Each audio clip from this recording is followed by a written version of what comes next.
Se da todo en el cerebro. ¿Cómo le voy a hacer para que tú aprendas a hacer algo que yo sé? ¿Y cómo voy a garantizar que tú ya lo aprendiste y ya lo sabes? Y yo siempre hago la analogía con el bebé. ¿Cómo le enseñamos o cómo el niño aprende? Un niño, ¿sí? ¿Cómo aprende? Resulta que lo primero que hace el niño es observar y empieza a imitar lo que ve. Por lo tanto, aquí en su cerebro se van generando una serie de estructuras mentales. Pero para que lo comprendamos mejor, esta serie de observación que hace el niño hace una abstracción de esa realidad. Esa realidad que vi, papá empieza a mover, o mamá, los labios, ¿sí? Y me dice, mamá, mamá. Y entonces el niño ve que está moviendo los labios y que está produciendo un sonido y empieza a articular ya todo su ser, todas sus capacidades que tiene, ¿sí? Los sentidos. Recuerden que el más fuerte lo tiene a través de la boca, ¿no? Todo se lo lleva a la boca. ¿Por qué? Porque a través de la boca se alimenta. Entonces es un reflejo muy sencillo y muy simple, ¿sí? Por aquí como, por todo lo lleva a la boca. Y entonces empieza el niño a aprender si se forman una serie de estructuras mentales que van modificando su percepción de lo que es la realidad y cómo se va a ir incorporando ella. Y de pronto se da cuenta que sí, que producimos sonidos fáciles y difíciles. Un A, E, I, O, U, que no cuestan. Y hay otros que son pero sí los puede. Y entonces hay un fenómeno interesantísimo, cómo él empieza a hacer esta combinación de sonidos, fonemas, en este caso, ¿no? Y se da cuenta que los adultos los utilizan eso para comunicarse. Y entonces, por cada sonido o grupo de sonidos que yo emito, establezco una relación con un objeto, con una persona o con algo. Y entonces ya le está dando sentido a esos sonidos. Mamá, a esa señora que me quiere, que me apapacha o que me da de comer, que se preocupa por mí, que me cambia los pañales, es mamá. Y ya le da un sentido a estos sonidos. Mamá.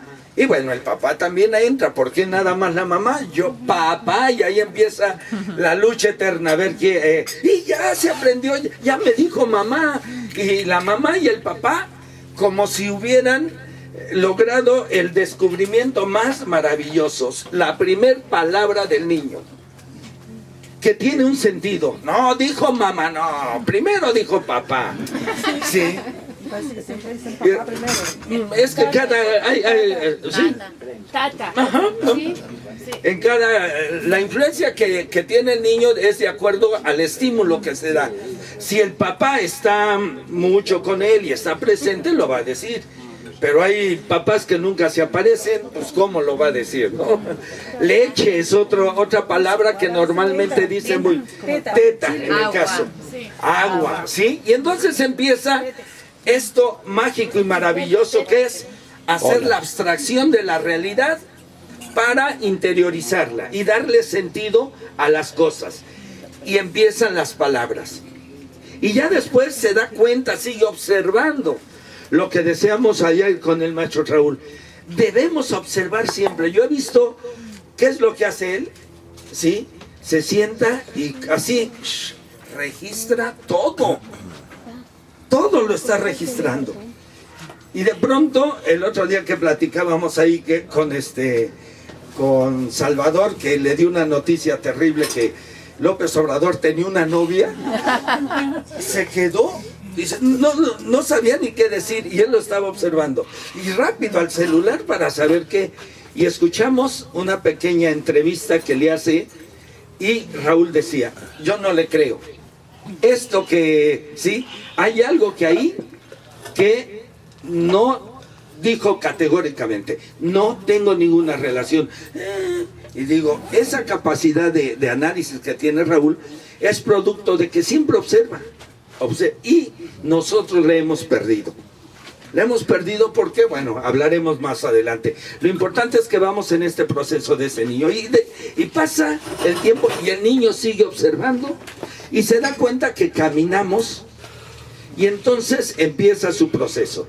¿Sí? Primero se voltea, luego empieza a gatear, luego busca la vertical y el día que se para y da su primer paso, otro éxito para los papás. Y lo gritan, dio su primer paso. Aunque después ya, chamaco, ¿dónde vas? Ya te largas. Sí, cuando tiene 16, 17 años, a ver qué ocurrió.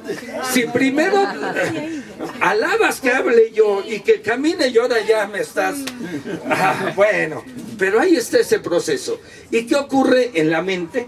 Se va transformando, ¿sí? Se va modificando o se van para que modificando una estructura mental que ya jamás se va a olvidar cuando el proceso se completa.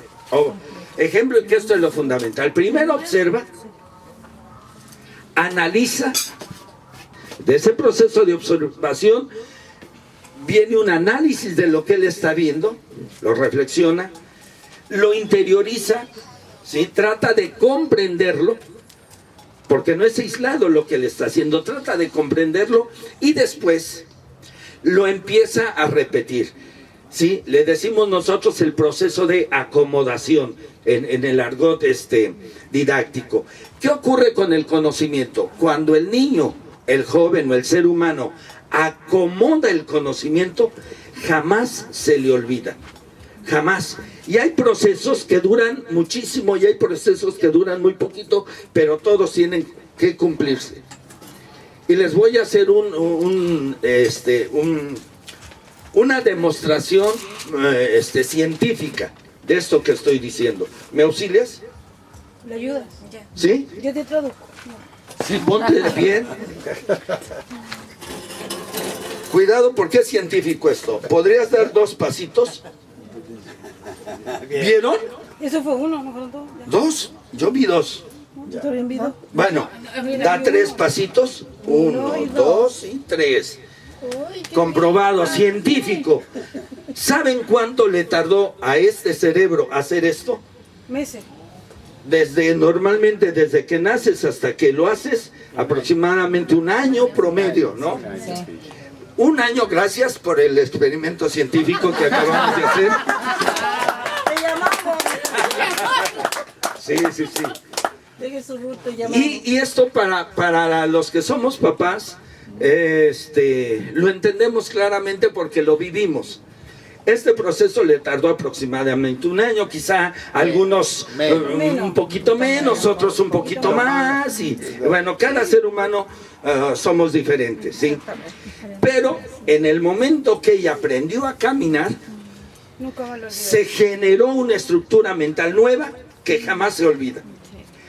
Seguimos, cuando el niño empieza a comer, ustedes lo han visto, ¿sí? Esta operación. Exactamente. Ese ejercicio. Para que caiga la comida al 100% en la boca también tarda un proceso. ¿Sí?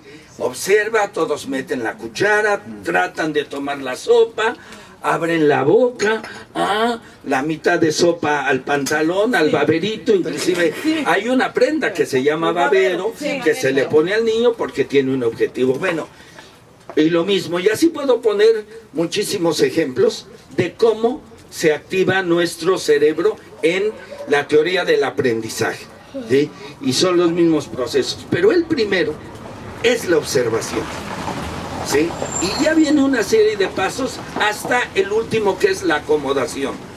¿Qué ocurre cuando cualquier conocimiento ya está, decimos nosotros, aprendido, que ya lo aprendimos? Es cuando ya está en el nivel de acomodación. Y ya, cuando el conocimiento esté en ese nivel, ya podemos nosotros ejecutarlo siempre, ¿sí? En el momento que haya algo que el hombre se enfrenta a una realidad, un problema, una circunstancia, lo resuelve automáticamente, ya no lo piensa, ya la estructura mental está, ¿sí? Y entonces ahí empiezan los problemas para los papás en primer lugar, luego para los maestros, porque la educación tiene que ser siempre en el hogar. Ahí los responsables al 100% de la educación son los papás. Nosotros somos los primeros formadores. Sí. Claro. Y resulta que es donde empezamos con el problema de la educación. ¿Qué ocurre? ¿Cómo voy a educar a un niño si yo no estoy educado? ¿Cómo voy a hacer que el niño haga algo si yo no lo hago? Y los referentes ahí están en el hogar. Entonces le pedimos a un niño que lea si el papá jamás leyó. Le pedimos a un niño que haga las cosas correctamente y él observó. Dice, me están engañando. ¿Sí? Es mentira. No te lo dicen abiertamente porque en mi tiempo los papás te volteaban una y te callabas, pero lo pensábamos, ¿no? Dile que no estoy, mamá. ¿Sí? Es el cobrador. No estoy. Y entonces cuando yo le digo al niño, ¿dónde fuiste? A la biblioteca. Me estás engañando. No, mamá, no, fui a la biblioteca, estuve estudiando. ¿Qué ocurrió? Pues sí, si el papá le enseñó a ser mentiroso, la mamá le enseñó a ser mentiroso, entonces el niño por naturaleza va a ser mentiroso. ¿Sí? No va a decir la verdad. Qué difícil es que el ser humano diga la verdad, sea simple. Cuesta mucho porque esa influencia que se tiene en el hogar es tremenda. Dicen los estudiosos, no lo sé a la ciencia cierta si sea totalmente verdad, pero que desde el momento en que nace hasta aproximadamente los 7 años, se van formando la personalidad, bueno, todo lo que tiene que ver con esta incorporación de este ser a este mundo. Y entonces, ¿sí? Ya este niño, de entrada, lleva todas las de perder. Y los maestros, cuando llegan a la escuela, ay Dios mío, empieza nuestro calvario, no sé cómo digan acá cuando calvario. sí, un calvario. ¿Por qué? Porque trae tantos vicios, trae una serie de factores que van en contra de lo que hacemos. Y tú, por más que tratas de decirle, haz esto, por aquí entra y por aquí sale. No logramos transformar mucho. ¿Por qué? Porque la base, que es el hogar, sí, está destruido. Hoy, no sé aquí en Latinoamérica, pero al menos en mi país, sí, ya el 80% son hijos de matrimonios disfuncionales o matrimonios que no existe la familia, ¿sí? Cada quien, papá por su lado, el egoísmo, el egocéntrico, yo, la mamá por el suyo y los pobres chamaquitos, ¿sí? ¿A quién le tienen que decir mamá o papá? O a la televisión, ya llegué mamá, y le dan un beso a la televisión porque es quien está educando, ¿no? O a sus celulares. Hay papás que les han dado celulares y el chamaquito va en la primaria, ¿sí? Lo va a dejar todos los días a la escuela, lo va a recoger y el niño ya lleva su celular. Dios mío.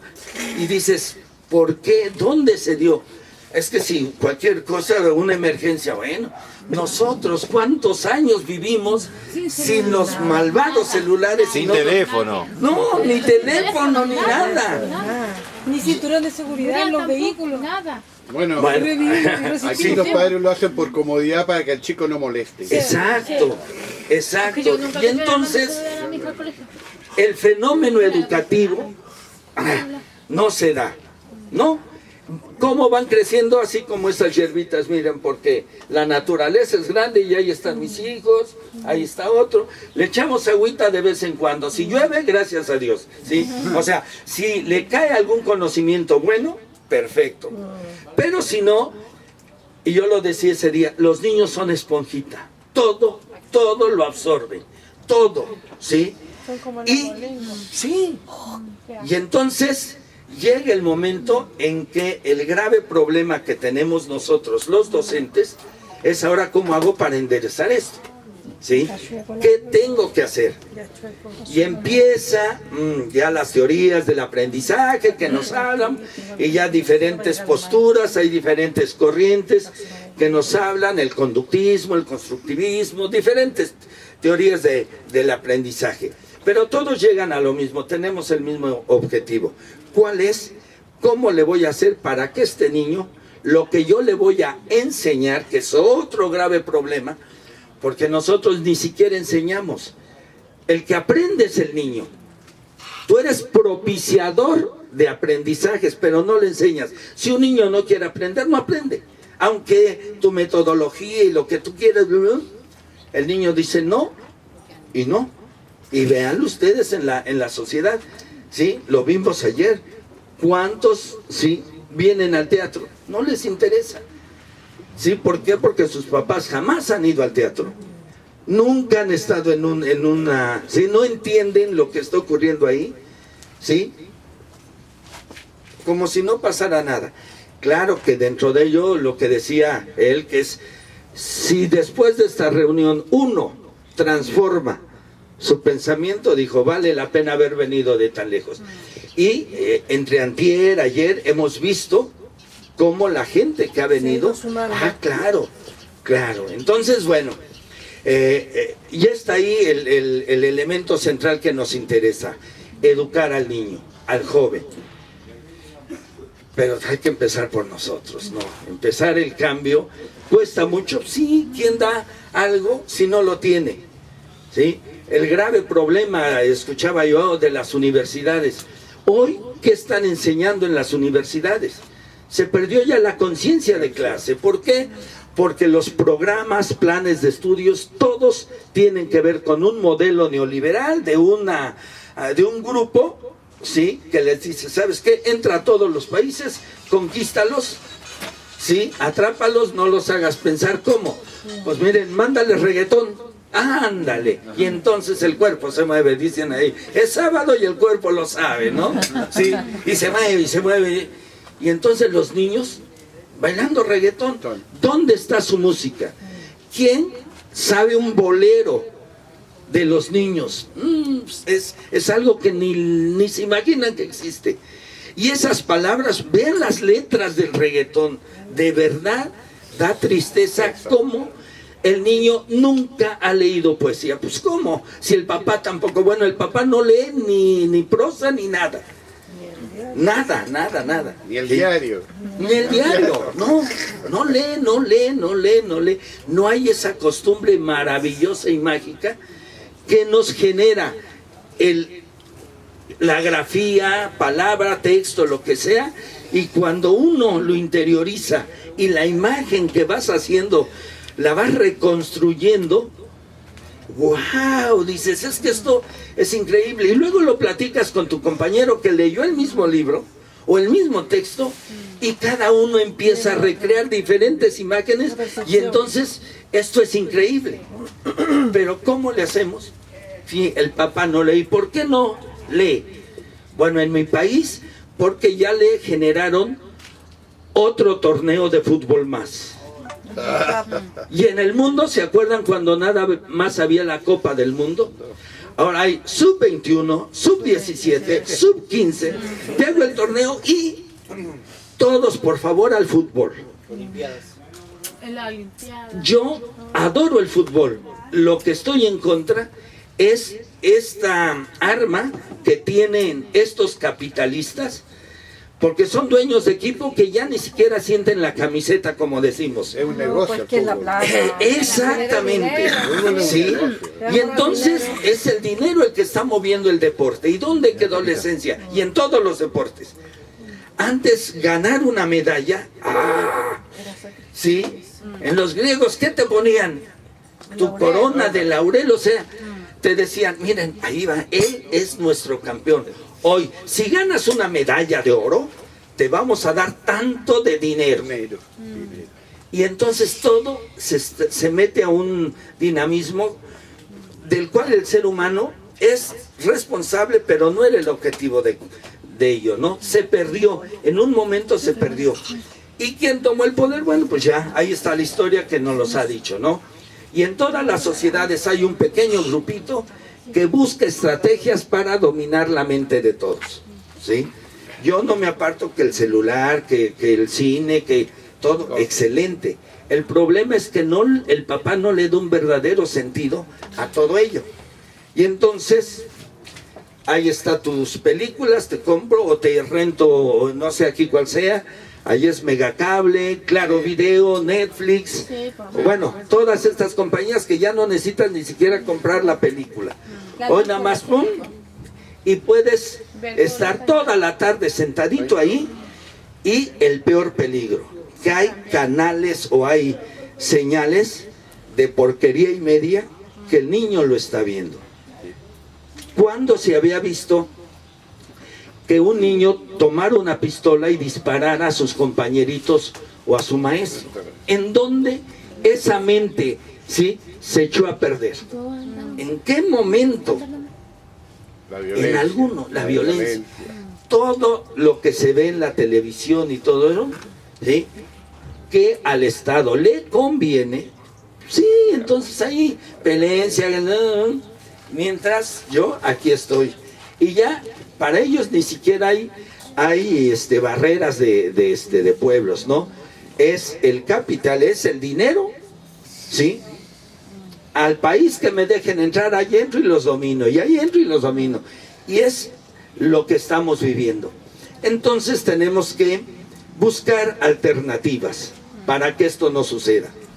Y si iniciamos la reflexión con que la observación es fundamental en este proceso, que es el inicio, tenemos que llegar a ella.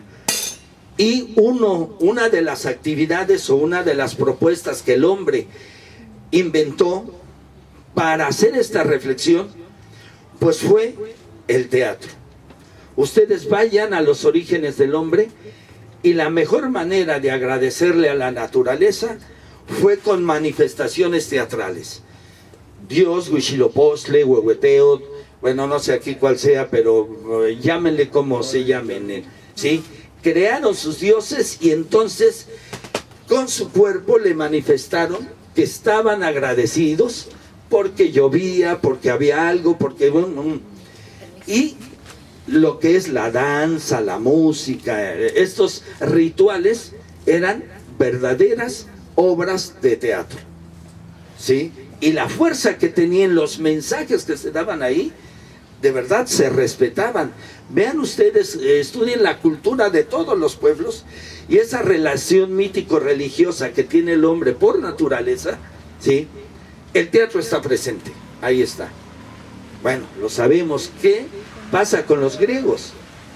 ¿Sí? No son los que inventaron el teatro no lo inventan los griegos. Cada pueblo tiene esa necesidad y desarrolla, o sea, es algo natural, digamos, ¿sí? Claro, los griegos lo utilizaron con otro objetivo, educar a su pueblo, ¿sí? Y entonces se dieron cuenta de la fuerza que tiene esta actividad creada por el hombre para transformar la mente y el pensamiento del mismo hombre. Y ahí la historia, ahí está muy clara, lo dice la iglesia, por ejemplo. ¿Cómo les voy a hacer a estos americanos que crean en un hombre que se llama Jesús, Jesucristo, ¿sí?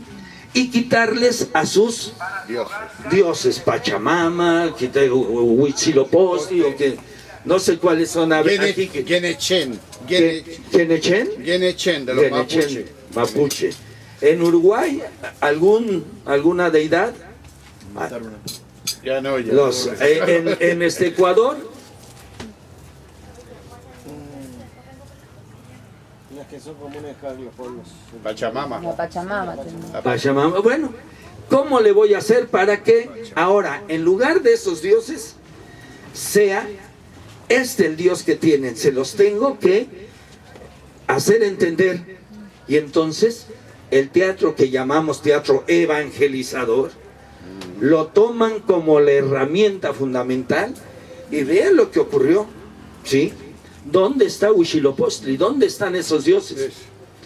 Y vean lo que generó en toda América. Bueno, en Estados Unidos no, pero de allá para acá, Estados Unidos, porque allá cada 8 días crean una religión. Sí. Bueno, pero tenían a Manitú, Sí. el dios de los navajos. Sí, a lo que me refiero es que cada 8 días crean uno nuevo, porque como yo ya hice dinero con la mente de ellos, ahora te toca a ti y diles, hoy va a ser San Gabriel, sí, y así con tus poderes que tienes, sí, síguelo haciendo y en 8 días ya eres nuestro Dios. Muy bien. Vas bien, muy bien, sí. Y entonces, sí, se va generando una cultura tan fuerte y tan poderosa que vean lo que logró el teatro evangelizador. Y entonces, si ya tenemos ahí ejemplos muy claros, pues tenemos que volver, no que el teatro sea la panacea y la magia total, pero va a ayudar a que el niño vuelva a lo básico y a lo esencial: observar, analizar, reflexionar y en un momento acomodar esa idea. O sea que a partir de ahí, ahora ya no voy a pensar lo que quiere el que piense, voy a pensar lo que yo quiero pensar. Y entonces ya no voy a ser presa fácil, ¿sí?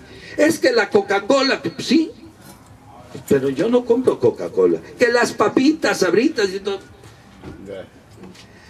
Les decía a las niñas el otro día que íbamos platicando, esta obra maravillosa de la reflexión, ¿sí? De reciclar las 3 R's, ¿no? Sí. Reutilizar. Ahora el reto es ya no hacerlo. O sea, qué bien que recicles. Pero ahora date una nueva idea. No produzcas basura. Claro. Y entonces ya no vas a tener la necesidad ni de reciclar, ni nada, reutilizar. ¿Por qué? Porque ahora no voy a producir basura. En la poesía de Nezahualcóyotl, que a lo mejor no lo ubican, pero era uno de los reyes de un grupo del centro de México, ¿sí? Él en su poesía ya habla precisamente de esto. Y entonces decían, ¿cuál ecología que está surgiendo, la ciencia nueva? Nuestros antepasados te hablaban del respeto que hay que tener por la naturaleza, ¿sí? Y entonces, ¿qué tenemos que hacer? Bueno, ahí está. Buscar lo esencial, lo importante, y no por hacerlo urgente, dejemos lo importante. Y es lo que está haciendo en nuestra sociedad. A la mamá, al papá, ¿qué le urge? Pues que el niño coma, que tenga donde vivir. Y por lo tanto, ahí lo dejo, porque yo tengo que ir corriendo a ver cómo le hago para sacar, para comer y para vivir. Y entonces, ¿quién lo educa? Ya lo vimos, los amigos, por eso tanto niño alcohólico, tanto joven drogadicto, tanto. ¿Por qué? Pues porque nadie se preocupó. Porque los dos trabajan. Exacto. Los dos trabajan. Sí. Ahora, qué complejo es esto. Complicado. Es un tema muy complejo. ¿Cómo hacerle? Bueno, pues a lo mejor ahí es donde tenemos que empezar a dar la batalla. Estos encuentros donde el teatro es el centro que nos aglutina a todos con diferentes maneras de pensar, ¿sí? Nos hermana en ideales. Y el problema no somos nosotros ya estamos convencidos. Ahora, ¿cómo le vamos a hacer con la sociedad? ¿Por qué? Porque revisen, bueno, aquí tenemos un maestro universitario, allá está otro, ella también es maestra de preescolar y bueno, tiene el reto mayor. ¿Por qué? Pues porque ahí en el preescolar es donde puede incidir un poquito más, ¿no? Puede generar algo diferente en esos niños, que lo que hay aquí sea diferente. Y entonces la lectura, ¿sí? El teatro, como, ¿sí? Y cuando yo me planteo esto, que es la segunda parte, que es el testimonio que les quiero dar, es que en algún momento a mí me cayó el 20, como dirían, el inside, no sé, es un término norteamericano, claro, el inside, pero es en el momento en que tu cerebro Despertó. Exactamente. Cuando descubres que hay una relación sonorográfica, cada vez que vea este garabato para el niño, quiere decir que tengo que poner la lengua y cada vez que vea el otro, da, da. Cuando el niño hace eso, ya en su cerebro se generó algo. Estableció una relación sonoro-gráfica. Y entonces empieza a darle un sentido a esos garabatos y que después se van a convertir en palabras que ya van a tener un sentido para mí. Ese momento es trascendental. Ahora, ya lo descubrió, pues hay que potenciarlo. ¿Qué le vamos a dar al niño? Motivarlo más. Exacto. Y la responsabilidad al 100% es del papá. Sí. Y nosotros ahí entramos para coadyuvar, para apuntalar, para, ¿sí? Los maestros, la escuela, ¿sí? A ver qué pasa. Yo cuando llegan los papás a verme, maestro, es que no puedo con mi hijo. Usted tiene 2 hijos, imagínese qué voy a hacer, yo tengo 750 y quiere que yo le resuelva. Si usted, que es su padre, que está viviendo con él, no sabe qué hacer, ¿cómo es que a usted le hace más caso? Y entonces, sí, y entonces ahí, y tienen una razón. Y entonces digo, no se lo digo abiertamente porque saca a su hijo de la escuela y se lo lleva a otro, ¿no? Aquí los papás llevan a los niños para decirle, usted por favor, castíguelo, dele, o sea, le pasa la responsabilidad. Sí. Al maestro. Sí. Claro, Algunos papás pasan eso. lo hacen. Sí. Póngale los límites de la realidad. Ah, Aquí mi hija que aprendió a leer, que empezó a leer de kinder, que empezó que ya a leer ya mi hija. ¿ven? ¿Qué quiere decir? Que en su cerebrito algo está pasando. Ahora, vamos a continuar porque Sí. no es que aprenda a leer, a lo mejor está haciendo como somos la mayoría de nosotros, analfabetas funcionales. ¿Por qué? Porque decodificamos, pero no entendemos el mensaje, no comprendemos lo que estamos leyendo, ¿sí? Nos dejamos avasallar por esta ola de mensajes subliminales que nos llegan por todos lados y hacen que la Coca-Cola sea el refresco más vendido en todo el mundo. Vean ustedes con un niño, hijo, ve a la tienda a comprar un refresco. Llega el niño, le toma el dinero, llega, me da una coca.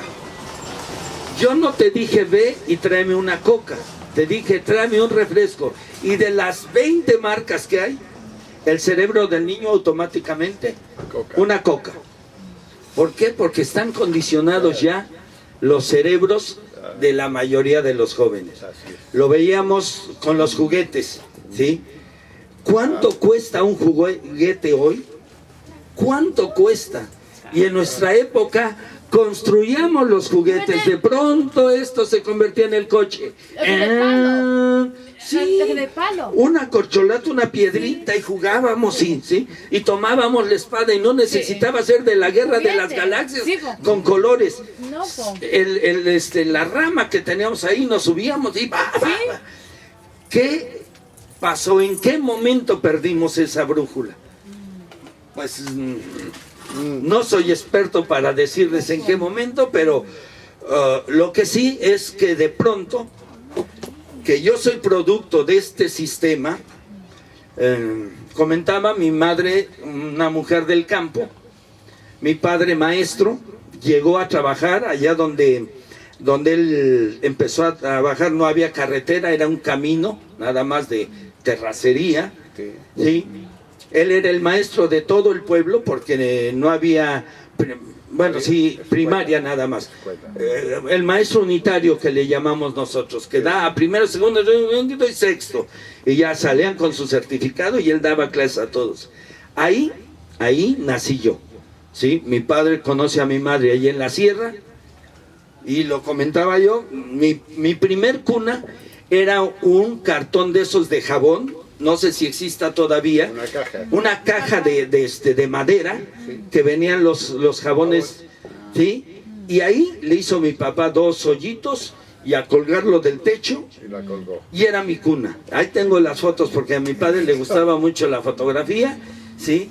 Y tengo fotos de mi cuna, de cómo ahí en la sierra, ¿sí? Pero ¿cuál fue el detonante? Mi mente lo tiene clara. Mi padre, la imagen que tengo de mi padre es leyendo. La imagen que tengo de mi padre es jugando básquetbol. La imagen que tengo de mi padre es no tomaba, no fumaba. Y miren nomás qué mal le estoy quedando.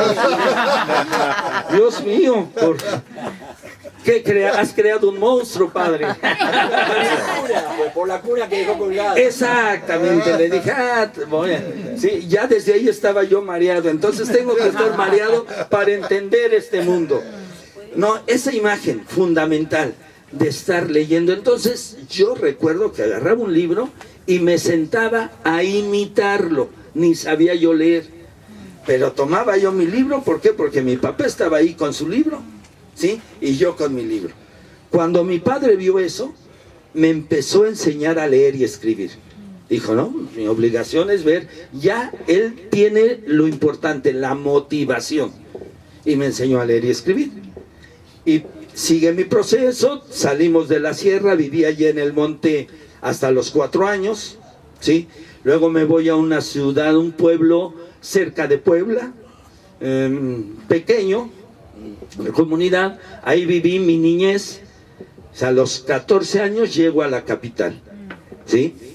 Y con el proceso de incorporarme a algo, tengo que hacer algo en la vida, ¿sí? Bueno, pues ya me dijeron, ¿qué vas a estudiar?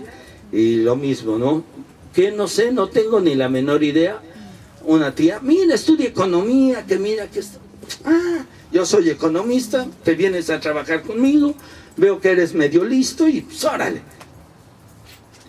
Y accidentalmente lo que decía el maestro, por eso el teatro es, y Stanislavski otra vez, ¿no?